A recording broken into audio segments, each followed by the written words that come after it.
नमस्कार, आप सबका मेरे YouTube चैनल एग्ज़ाम तक में स्वागत है। आज मैं आपके लिए हिमाचल प्रदेश में जो एचपी टेट का एग्ज़ाम होने वाला है, उसके लिए प्रीवियस ईयर्स के क्वेश्चंस को लेके आया हूँ। यहाँ पर जितने भी मेरे क्वेश्चन रहेंगे, ये सोशल स्टडीज़ से रहेंगे और यहाँ पर उसके बारे में डिटेल से डिस्कस किया जाएगा। यदि किसी को मेरे क्वेश्चन में किसी प्रकार का कोई डाउट हो तो मेरी इंस्टाग्राम ID एग्ज़ाम तक 9 या टेलीग्राम चैनल एग्ज़ाम तक 9 में आप मुझसे पूछ सकते हैं। तो चलिए आज की वीडियो को शुरू करते हैं। हमारा पहला प्रश्न है, प्रसिद्ध संगीतज्ञ तानसेन का मकबरा कहाँ पर स्थित है। ये मोस्ट इम्पॉर्टेंट क्वेश्चन है और ये एचपी टेट में पहले पूछा जा चुका है कि जो तानसेन है, तानसेन का मकबरा कहाँ पर स्थित है। ए आगरा, बी ग्वालियर, सी झांसी, डी जयपुर। तो इसका सही आंसर होगा हमारे पास ऑप्शन बी ग्वालियर। जो तानसेन है, तानसेन का मकबरा कहाँ पर स्थित है, तो तानसेन का मकबरा हमारे पास ग्वालियर में स्थित है। यदि पूछा जाएगा कि तानसेन का मकबरा भारत के किस राज्य में स्थित है, तो इसका मकबरा मध्य प्रदेश में स्थित है। कहाँ पर स्थित है, मध्य प्रदेश में स्थित है और मध्य प्रदेश के ग्वालियर में ये स्थित है। तो ये भी एक मोस्ट इम्पॉर्टेंट क्वेश्चन है जो हमारे एग्जाम में पूछा जाता है। हमारा अगला क्वेश्चन है, निम्नलिखित में से कौन गुट निरपेक्ष आंदोलन का संस्थापक नेता नहीं है। A Jawaharlal Nehru, B Ronaldo Reagan, C Marshal Tito, D Colonel Nasser. तो इसका सही आंसर होगा ऑप्शन बी रोनाल्डो रीगन। जो रोनाल्ड रीगन है, ये अमेरिका के प्रेसिडेंट थे। कौन थे ये? एक अमेरिका के प्रेसिडेंट थे और ये हमारे पास पश्चिमी लोकतंत्र और पूंजीवाद के एक मजबूत समर्थक थे। ये गुट निरपेक्ष आंदोलन के नेता नहीं थे। कौन? Ronald Reagan. ये USA के प्रेसिडेंट थे और ये गुट निरपेक्ष आंदोलन के नेता नहीं थे, क्योंकि जो अमेरिका है, अमेरिका पूंजीवाद का समर्थक रहा है, तो इसलिए जो रीगन है ये पूंजीवाद के समर्थक है, ये गुट निरपेक्ष आंदोलन के समर्थक नहीं है। यहाँ पर मैं आपको थोड़े से और क्वेश्चन के बारे में बता देता हूँ। जो गुट निरपेक्ष आंदोलन है, इसकी स्थापना कब की गई थी, तो गुट निरपेक्ष आंदोलन की स्थापना 1961 को की गई थी। तो गुट निरपेक्ष की स्थापना कब की गई थी, तो गुट निरपेक्ष आंदोलन की स्थापना 1961 में की गई थी और इसका जो पहला अधिवेशन है वो बेलग्रेड के युगोस्लाविया में हुआ था। कहाँ पर हुआ था? बेलग्रेड के युगोस्लाविया में। तो ये क्वेश्चन भी एग्जाम में पूछा जाता है कि जो हमारे पास गुट निरपेक्ष है, गुट निरपेक्ष का पहला आंदोलन कहाँ पर होता है, तो ये हमारे पास बेलग्रेड के युगोस्लाविया में होता है। जो युगोस्लाविया है, प्रेजेंट टाइम पे ये आपको नहीं देखने को मिलता है। जो युगोस्लाविया है, युगोस्लाविया का नाम बदलकर क्या कर दिया गया है? सर्बिया कर दिया गया है। तो ये मोस्ट इंपॉर्टेंट क्वेश्चन है। तो इसका जो पहला अधिवेशन हुआ था 1 से 6 सितंबर 1961 को हुआ था। और जो गुट निरपेक्ष आंदोलन है, इसके संस्थापक सदस्य कितने थे? 5 संस्थापक सदस्य थे। तो उसमें से कौन कौन से संस्थापक सदस्य थे? पहला, युगोस्लाविया के राष्ट्रपति जोसेफ बोराल्ड टीटो थे। दूसरे हमारे पास भारत के प्रधानमंत्री पंडित जवाहरलाल नेहरू थे। तीसरे मिस्र के राष्ट्रपति अब्दुल नासिर थे। चौथे इंडोनेशिया के राष्ट्रपति सुकर्नो थे और पांचवें हमारे पास घाना के राष्ट्रपति नुक्रमाह थे। तो ये पांचों के पांचों हमारे पास जब गुट निरपेक्ष आंदोलन की स्थापना की गई थी 1961 में की गई थी, तो उस समय 5 संस्थापक सदस्य थे जिनके बारे में एग्जाम में पूछा जाता है। तो यहाँ पर जितने भी जो क्वेश्चन बन सकते थे वो सारे के सारे क्वेश्चन यहाँ पर हमने डिस्कस कर लिए हैं। यदि किसी को अभी भी कोई कन्फ्यूज़न हो तो वो मेरी इंस्टाग्राम ID एग्जाम तक 9 या टेलीग्राम चैनल एग्जाम तक 9 में मुझसे पूछ सकता है। हमारा अगला क्वेश्चन है, भारत के विभाजन के समय भारत के रियासतों की कुल संख्या कितनी थी। आपको पता होगा कि भारत का विभाजन कब होता है, तो जब भारत आज़ाद होता है। कब होता है? 15 अगस्त 1947 को। कब आज़ाद हुआ? 15 अगस्त 1947 को भारत आज़ाद होता है। तो उसी समय जो भारत है, भारत का विभाजन किया जाता है। तो भारत के विभाजन के समय भारत में रियासतों की कुल संख्या कितनी थी? ए 365, बी 665, सी 645, डी 565। तो इसका सही आंसर होगा हमारे पास ऑप्शन डी 565 रियासतें। जिस समय भारत का विभाजन हुआ तो उस समय भारत में कुल कितनी देशी रियासतें थी? तो उस समय भारत में 565 देशी रियासतें थी। हमारा अगला क्वेश्चन है 2.5 दिन का झोपड़ा क्या है? ये भी मोस्ट इम्पॉर्टेंट क्वेश्चन है, एग्जाम में पूछा जाता है कि 2.5 दिन का झोपड़ा क्या है? ए मंदिर, बी मस्जिद, सी महल, डी किला। तो इसका सही आंसर होगा ऑप्शन बी मस्जिद। जो 2.5 दिन का झोपड़ा है ये क्या है? तो ये हमारे पास मस्जिद है और 2.5 दिन का झोपड़ा भारत के राजस्थान के अजमेर में स्थित है। कहाँ पर स्थित है? राजस्थान के अजमेर में। तो ये आपको पता होना चाहिए कि 2.5 दिन का झोपड़ा भारत में कहाँ पर स्थित है? तो ये राजस्थान के अजमेर में स्थित है, जो एक मस्जिद है। मूल रूप से प्रेजेंट टाइम में ये मस्जिद है, लेकिन उससे पहले ये क्या था? उससे पहले ये एक संस्कृत कॉलेज था, जिसे 1192 कब 1192 ईस्वी में कुतुबुद्दीन ऐबक ने क्या किया गया? बदल दिया गया और उसको क्या बनाया गया? उसको मस्जिद बनाया गया। तो मस्जिद से पहले ये क्या था? मस्जिद से पहले एक संस्कृत कॉलेज था और जिसको 1192 ईस्वी में कुतुबुद्दीन ऐबक ने बदल कर मस्जिद बना दिया गया। और इसे 2.5 दिन का झोपड़ा क्यों कहा जाता है? क्योंकि इसको 2.5 दिन में तैयार कर लिया गया था। कितने दिन में तैयार कर लिया था? 2.5 दिन में तैयार कर लिया था। इसलिए क्योंकि इससे पहले ये संस्कृत कॉलेज था, तो इसको बनाने में, मस्जिद में कन्वर्ट करने में कितने दिन लगे थे? 2.5 दिन लगे थे। इसलिए इसको 2.5 दिन का झोपड़ा कहा जाता है। हमारा अगला क्वेश्चन है निम्नलिखित में से कौन सा देश आसियान का सदस्य नहीं है? तो ये भी इम्पोर्टेंट क्वेश्चन है कि जो आसियान है, आसियान का सदस्य देश कौन सा नहीं है?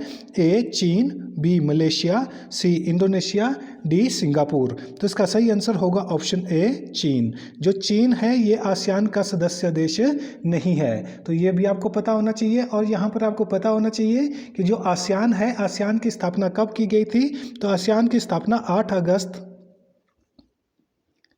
1967 को की गई थी। आसियान की स्थापना कब की गई थी? तो आसियान की स्थापना 8 अगस्त 1967 को की गई थी। और कहाँ पर की गई थी? बैंकॉक के थाईलैंड में। बैंकॉक कहाँ की गई थी? बैंकॉक में। तो ये भी इम्पोर्टेंट क्वेश्चन है, ये आपको पता होना चाहिए कि जो हमारे पास आसियान है, तो आसियान की स्थापना 8 अगस्त 1967 को बैंकॉक के थाईलैंड में हुई थी और इसका मुख्यालय इंडोनेशिया की राजधानी जकार्ता में है। कहाँ पर इसका मुख्यालय है ये भी पूछा जाता है। तो इसका मुख्यालय इंडोनेशिया के जो हमारे पास कैपिटल है जकार्ता, जकार्ता में इसका मुख्यालय है। आसियान जिस समय बना था तो इसके संस्थापक सदस्य कितने थे? तो 5 इसके संस्थापक सदस्य थे। और प्रेजेंट टाइम में इसके कितने सदस्य हैं? तो प्रेजेंट टाइम में 10 इसके सदस्य हैं। तो ये भी आपको पता होना चाहिए। हमारा अगला क्वेश्चन है सांची का सुप्रसिद्ध स्तूप किस राज्य में स्थित है? ए मध्य प्रदेश, बी राजस्थान, सी आंध्र प्रदेश, डी महाराष्ट्र। तो इसका सही आंसर होगा ऑप्शन बी मध्य प्रदेश। सांची का जो स्तूप है वो कहाँ पर स्थित है? तो ये मध्य प्रदेश में स्थित है। यूनेस्को विश्व धरोहर स्थल सांची का स्तूप भारत के मध्य प्रदेश राज्य में स्थित है। सांची का स्तूप महान सम्राट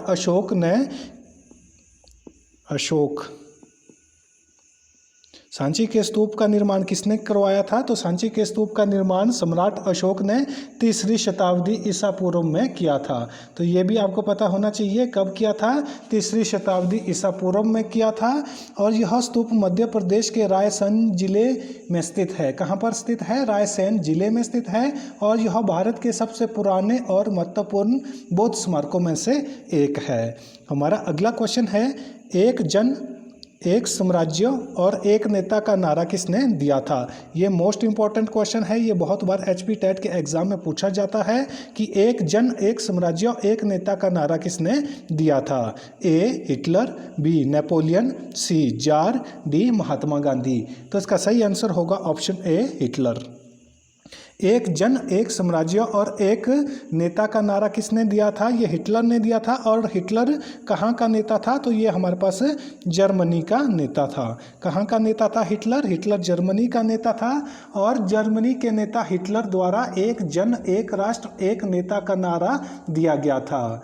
और ये नारा इसने क्यों दिया था? जर्मन लोगों को एकजुट करना और नाजी पार्टी के नेतृत्व को मजबूत करने के लिए इसने यह नारा दिया था। क्यों दिया था? क्योंकि जो जर्मन लोग हैं, जर्मन लोगों के बीच में एकजुटता को दर्शाने के लिए इन्होंने एक नारा दिया था, एक जन एक साम्राज्य और एक नेता। और जो हमारे पास हिटलर है वो किस पार्टी से संबंधित थे? तो हिटलर हमारे पास नाजी पार्टी से संबंधित थे। कौन सी पार्टी से संबंधित थे? तो ये नाजी पार्टी से संबंधित थे। हमारा अगला क्वेश्चन है, विश्व में सबसे बड़ा वन क्षेत्र किस देश में है? ए ब्राज़ील, बी कनाडा, सी रूस, डी संयुक्त राज्य अमेरिका। यहाँ पर जो बच्चे हैं वो बहुत कंफ्यूज होते हैं और ये क्वेश्चन बहुत सारे बच्चे गलत कर देते हैं। मैं यहाँ पर ये क्वेश्चन आपको क्लियर कर देता हूँ। विश्व में सबसे बड़ा वन क्षेत्र कहाँ पर है? तो वो हमारे पास रशिया में है। तो यहाँ पर एरिया की बात की गई है कि सबसे ज़्यादा वन एरिया कहाँ पर है? तो वो हमारे पास रशिया है, क्योंकि रशिया विश्व का सबसे बड़ा देश है।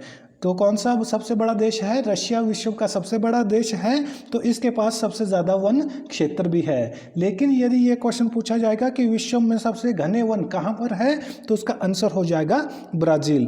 तो ब्राज़ील के अमेज़न के जंगल सबसे विश्व में घने हैं। तो यहाँ पर जो बच्चे हैं वो कंफ्यूज हो जाते हैं। यदि घने जंगल की बात की जाए परसेंटेज वाइज, तो सबसे घने जंगल कहाँ पर है? वो ब्राज़ील के अमेज़न में है। जबकि विश्व का सबसे बड़ा वन क्षेत्र कहाँ पर है, एरिया की बात की जाएगी, तो उसका आंसर रशिया हो जाएगा। तो जो अमेज़न है, अमेज़न को विश्व के फेफड़े भी कहा जाता है। क्यों कहा जाता है? क्योंकि 17% ऑक्सीजन ये विश्व को प्रदान करता है। कितने परसेंट? 17% ये वर्ल्ड को ऑक्सीजन प्रोवाइड करता है। कौन? अमेज़न के जंगल। तो इसलिए ये इंपॉर्टेंट है। और सबसे बड़ा मैंग्रोव वन यदि वर्ल्ड की बात की जाए, मैंग्रोव वन विश्व में सबसे ज़्यादा कहाँ पर है? तो वो सुंदरवन जो डेल्टा रिजर्व है वहाँ पर सबसे बड़ा मैंग्रोव वन है। तो जो हमारे पास सुंदरवन डेल्टा आता है, ये कहाँ पर आता है? ये भारत और बांग्लादेश में आता है। भारत में वन क्षेत्र का सबसे बड़ा क्षेत्र मध्य प्रदेश में स्थित है। तो ये भी मैंने आपको बता दिया कहाँ पर स्थित है, एमपी में स्थित है सबसे ज़्यादा वन एरिया वाइज। यदि यहाँ पर परसेंटाइल की बात की जाएगी कि सबसे ज़्यादा वन परसेंटेज के अकॉर्डिंग, प्रतिशत के अकॉर्डिंग कहाँ पर है, तो वो हमारे पास मिजोरम में है। कहाँ पर है? तो वो मिजोरम में है। तो ये दोनों क्वेश्चन भी आपको क्लियर होने चाहिए, ये भी हमारे एग्जाम में पूछे जाते हैं। हमारा अगला क्वेश्चन है, यह कौन तय करता है कि कोई विधेयक धन विधेयक है या नहीं? ए राष्ट्रपति, बी लोकसभा अध्यक्ष, सी प्रधानमंत्री, डी वित्त मंत्री। तो इसका सही आंसर होगा ऑप्शन बी लोकसभा का अध्यक्ष। जो लोकसभा का अध्यक्ष होता है वह तय करता है कि कौन सा विधेयक धन विधेयक है या नहीं। भारतीय संविधान के अनुच्छेद 110 के तहत, किसके तहत? भारतीय संविधान के अनुच्छेद 110 के तहत लोकसभा का अध्यक्ष यह तय करता है कि कोई विधेयक धन विधेयक है या नहीं। तो ये क्वेश्चन भी एग्जाम में पूछा जाता है कि धन विधेयक का वर्णन भारतीय संविधान के किस अनुच्छेद में किया गया है, तो उसका आंसर हो जाएगा अनुच्छेद 110। हमारा अगला क्वेश्चन है, वीटो शब्द किस भाषा से लिया गया है? तो ये क्वेश्चन आपके पास है कि वीटो किस भाषा का शब्द है, ये भी इम्पोर्टेंट है। ये भी बहुत बार HP टेट के एग्जाम में आ चुका है। तो जो वीटो शब्द है ये किस भाषा से लिया गया है? ए लैटिन, बी फ्रांसीसी, सी अंग्रेजी, डी जर्मनी। तो इसका सही आंसर होगा ऑप्शन ए लैटिन। जो वीटो शब्द है ये किस भाषा से लिया गया है? तो ये लैटिन भाषा से लिया गया है। और जो वीटो है, वीटो का अर्थ क्या होता है? तो वीटो का अर्थ होता है मैं मना करता हूँ। हमारा अगला क्वेश्चन है, तख्त ए ताउस पर बैठने वाला अंतिम मुगल बादशाह कौन था? ये भी इम्पोर्टेंट क्वेश्चन है कि तख्त ए ताउस पर बैठने वाला अंतिम मुगल बादशाह कौन था? ए शाह आलम प्रथम, बी बहादुर शाह, सी शेर शाह, डी मोहम्मद शाह। तो इसका सही आंसर होगा ऑप्शन डी मोहम्मद शाह। जो मोहम्मद शाह है ये तख्त ए ताउस पर बैठने वाला अंतिम मुगल बादशाह था। तख्त ए ताउस पर जो अंतिम मुगल बादशाह बैठा था वो कौन था? मोहम्मद शाह था, जिसे मोहम्मद शाह रंगीला या रंगीला बादशाह के नाम से भी जाना जाता है। तो इसको रंगीला बादशाह क्यों कहा जाता है? क्योंकि एक तो ये अपने जो राज दरबार होता था उस पर नंगा घूमता था और उसके बाद ये हमेशा नशे की हालत में रहता था, जिसके कारण इसका नाम क्या पड़ा था? रंगीला बादशाह या मोहम्मद शाह रंगीला। वह जो हमारे पास मोहम्मद शाह है तो इसका कार्यकाल क्या रहा है? तो इसका कार्यकाल 1719 से 1748 तक रहा है। कब से कब तक रहा है? 1719 से 1748 तक रहा है। और तख्त ए ताउस को अन्य किस नाम से जाना जाता है? तख्त ए ताउस को मयूर सिंहासन के नाम से जाना जाता है। तो ये भी इम्पॉर्टेंट है कि मयूर जो सिंहासन है, बहुत सारे जो बच्चे होंगे उनको ये पता नहीं होगा कि तख्त ए ताउस क्या है। तो तख्त ए जो ताउस है उसको मयूर सिंहासन के नाम से जाना जाता है, जिसको नादिर शाह द्वारा 1739 में लूट लिया गया था। तो किसने लूटा था? नादिर शाह ने लूटा था। और कब लूटा था? 1739 में लूटा था। और लूट कर कहाँ ले गया था? तो लूट कर ईरान ले गया था। कहाँ ले गया था? लूट कर ईरान ले गया था। और कौन ले गया था? नादिर शाह। नादिर शाह। तो ये भी आपको पता होना चाहिए। यहाँ से जितने भी जो क्वेश्चन बन सकते हैं, ज़्यादा से ज़्यादा क्वेश्चन मैं आपके लिए यहाँ पर बनाने की कोशिश करता हूँ, जितनी मैं इन्फॉर्मेशन दे सकता हूँ। और ये क्वेश्चन एग्जाम में पूछे जाते हैं। हमारा अगला क्वेश्चन है, रामचरितमानस के लेखक तुलसीदास किसके शासनकाल से संबंधित थे? ए चंद्रगुप्त मौर्य, बी वाजिद अली शाह, सी हर्षवर्धन, डी अकबर। तो इसका सही आंसर होगा ऑप्शन डी अकबर। जो रामचरितमानस है उसके लेखक कौन है? तुलसीदास जी है। तो वो किसके शासनकाल में थे? तो ये अकबर के शासनकाल में थे। यहाँ पर क्वेश्चन पूछा जाता है कि रामचरितमानस के लेखक कौन है? तो रामचरितमानस के लेखक तुलसीदास है। तो तुलसीदास मुगल सम्राट अकबर के शासनकाल के दौरान थे। और जो अकबर था, अकबर का टाइम पीरियड क्या है? तो अकबर का टाइम पीरियड 1556 से लेकर 1605 ईस्वी तक। तो मुगल बादशाह जो अकबर थे, तो अकबर का क्या टाइम पीरियड है? तो अकबर का टाइम पीरियड 1556 से 1605 ईस्वी तक रहा था। हमारा अगला क्वेश्चन है, किस युद्ध के बाद बाबर को कलंदर की उपाधि दी गई थी? तो ये भी इम्पोर्टेंट क्वेश्चन है कि किस युद्ध के बाद बाबर को कलंदर की उपाधि दी गई थी। और जो बाबर था, बाबर ने ये उपाधि स्वयं धारण की थी। एक और कौन से युद्ध के बाद की थी? ए पानीपत का युद्ध, बी खानवा का युद्ध, सी चंदेरी का युद्ध, डी घाघरा का युद्ध। तो इसका सही आंसर होगा हमारे पास ऑप्शन सी चंदेरी का युद्ध। जो बाबर है, बाबर ने चंदेरी के युद्ध के बाद कलंदर की उपाधि धारण की थी। और इसने कलंदर की उपाधि क्यों धारण की थी? जो चंदेरी का युद्ध हुआ था वो किसके साथ हुआ था? वो मेदिनी राय के साथ हुआ था। मेदिनी राय पर अपनी विजय के लिए इसने कौन सी उपाधि धारण की थी? तो कलंदर की उपाधि इसने धारण की थी। और चंदेरी का युद्ध कब होता है? तो चंदेरी का युद्ध हमारे पास 1528 ईस्वी में होता है। कितनी ईस्वी में होता है? 1528 ईस्वी में होता है। यहाँ पर जितने भी जो युद्ध है बाबर के, वो मैं एक सीक्वेंस में आपको बता देता हूँ। पानीपत का प्रथम जो युद्ध हुआ था वो 1526 में होता है। कब होता है? 1526 में होता है। खानवा का युद्ध 1527 में होता है। और चंदेरी का युद्ध 1528 में होता है। और जो घाघरा का युद्ध है यह 1529 में होता है। तो जो ये एक सीक्वेंस है, बहुत सारे बच्चे यहाँ पर भूल जाते हैं। तो मैं यहाँ पर एक सीक्वेंस आपको ट्रिक बताता हूँ कि कैसे आपने इसको याद रखना है। जब जो बाबर भारत पर आक्रमण करता है तो सबसे पहले वो जब भारत पहुंचता है तो वो पानी पीता है। ठीक है, तो पहला जो युद्ध हुआ वो पानी पीने पर पानीपत का होता है। उसके बाद पानी पीने के बाद उसने खाना खाया तो वो खानवा का युद्ध हो गया। और खाना खाने के बाद उसके पास जब सब कुछ खत्म हो गया तो वो जब सारी चीज़ें खत्म हो गई तो चंदा मांगने निकला, तो चंदेरी का युद्ध हुआ। तो जब चंदेरी के युद्ध के बाद चंदा मांगने के बाद उसने घाघरा लिया।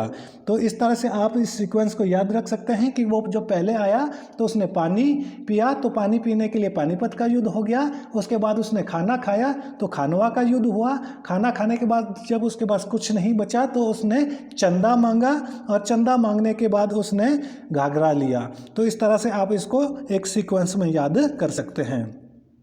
और यहाँ पर मैं आपको बता देता हूँ कि जो पानीपत का युद्ध है, तो पानीपत का युद्ध 1526 ईस्वी में हुआ था। और किसके साथ हुआ था, तो ये हमारे पास इब्राहिम लोदी के साथ हुआ था, जहाँ पर लोदी वंश की समाप्त हो जाता है। और उसके बाद हमारे पास जो बाबर है, बाबर अपना साम्राज्य यहाँ पर स्थापित करता है, या मुगलों का साम्राज्य की शुरुआत होती है। तो जो खानवा का युद्ध है वो 1527 ईस्वी में होता है। जो बाबर किसके साथ लड़ता है, तो वो हमारे पास राणा सांगा के साथ ये युद्ध लड़ता है। और उसके बाद चंदेरी का युद्ध होता है। चंदेरी का युद्ध वो किसके साथ लड़ता है, वो मेदिनी राय के साथ लड़ता है। और लास्ट में जो घाघरा का युद्ध होता है, तो घाघरा का युद्ध 1529 में होता है। और किसके साथ होता है, ये भी इंपॉर्टेंट क्वेश्चन है, तो ये मोहम्मद लोदी के साथ होता है। और 1530 में जो बाबर है, बाबर की मृत्यु हो जाती है। हमारा अगला क्वेश्चन है, संविधान के किस भाग को भारतीय संविधान का मैग्ना कार्टा कहा जाता है। ये भी मोस्ट इंपॉर्टेंट क्वेश्चन है और ये बहुत बार एग्जाम में पूछा जाता है कि भारतीय संविधान के किस भाग को मैग्ना कार्टा कहा जाता है। ए भाग 1, बी भाग 3, सी भाग 4, डी भाग 4 क्लॉज 1। तो इसका सही आंसर होगा ऑप्शन बी भाग 3। जो भारतीय संविधान है, भारतीय संविधान के भाग 3 को संविधान का मैग्ना कार्टा कहा जाता है। और भाग 3 में क्या दिया गया है, तो भाग 3 में मौलिक अधिकार दिए गए हैं। क्या दिया गया है, मौलिक अधिकार।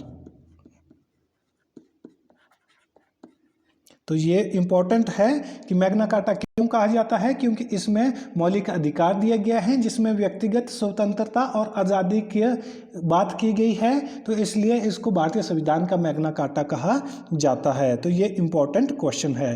हमारा अगला क्वेश्चन है, दुर्गापुर स्टील प्लांट किस देश के संयोग से स्थापित किया गया था। A Britain, B Japan, C America, D रूस। तो इसका सही आंसर होगा ऑप्शन ए ब्रिटेन। जो दुर्गापुर स्टील प्लांट है वो किसके संयोग से स्थापित किया गया था, तो वो ब्रिटेन के संयोग से स्थापित किया गया था। और कब किया गया था, 1956 ईस्वी में। कब किया गया था, 1956 ईस्वी में ब्रिटेन की सहायता से दुर्गापुर स्टील प्लांट को स्थापित किया गया था। और जो दुर्गापुर स्टील प्लांट है ये कहाँ पर स्थित है, तो ये हमारे पास पश्चिम बंगाल में स्थित है। कहाँ पर स्थित है, तो ये हमारे पास पश्चिम बंगाल में स्थित है। ये भी आपको पता होना चाहिए। और यहाँ से जितने भी जो क्वेश्चन हमने आज डिस्कस किए, उससे रिलेटेड जितनी भी इंफॉर्मेशन या उससे रिलेटेड जितने भी क्वेश्चन बन सकते थे, वो सारे के सारे हमने डिस्कस कर लिए हैं। यदि किसी को मेरे क्वेश्चन में किसी प्रकार का कोई डाउट हो, तो मेरी इंस्टाग्राम आईडी एग्जाम तक 9 या टेलीग्राम चैनल एग्जाम तक 9 में आप मुझसे पूछ सकते हैं। यदि आपको वीडियो अच्छी लगी हो तो वीडियो को लाइक करें, कमेंट करें और ज़्यादा से ज़्यादा अपने दोस्तों के साथ वीडियो को शेयर करें। और हमारे यूट्यूब चैनल एग्जाम तक को सब्सक्राइब करना ना भूलें। धन्यवाद।